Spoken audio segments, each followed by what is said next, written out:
आपण पाहत आहात भारतीय जनमत, आपला चॅनल। नमस्कार, मी मानसी धामणसकर। आपण पाहत आहात भारतीय जनमत न्यूज। नजर टाकूया त्याच्या ठळक घडामोडींवर।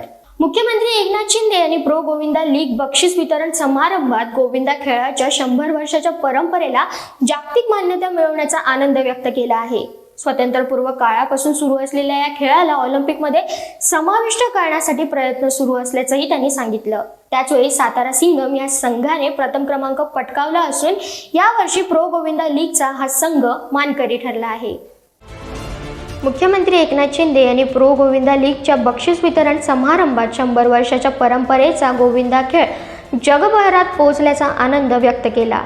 वरळी येथील NSDI डोममध्ये झालेल्या या समारंभात खासदार डॉक्टर श्रीकांत शिंदे, मिलिंद देवरा, आमदार प्रताप सरनाईक, मोहम्मद दुराणी आणि पूर्वेश सरनाईक हे उपस्थित होते। मुख्यमंत्र्यांनी यंदा अपघातमुक्त गोविंदा उत्सव साजरा करण्याचे आवाहन केले आहे। स्वातंत्र्यपूर्व काळापासून सुरू असलेल्या या खेळात 75,000 गोविंदांचे विमा संरक्षण राज्य सरकारने घेतले आहे। भविष्यात गोविंदा खेळाला ऑलिम्पिकमध्ये समाविष्ट करण्याचा प्रयत्न चालू आहे आणि यंदा 60 गोविंदांना स्पेनला पाठवण्यात येणार आहे। या स्पर्धांमध्ये एकूण 32 संघांनी सहभाग घेतला होता। त्यांपैकी 16 संघांनी अंतिम फेरीत आपले कौशल्य सादर केले। यंदाच्या वर्षी सातारा सिंघम यांनी प्रथम क्रमांक पटकावला आहे।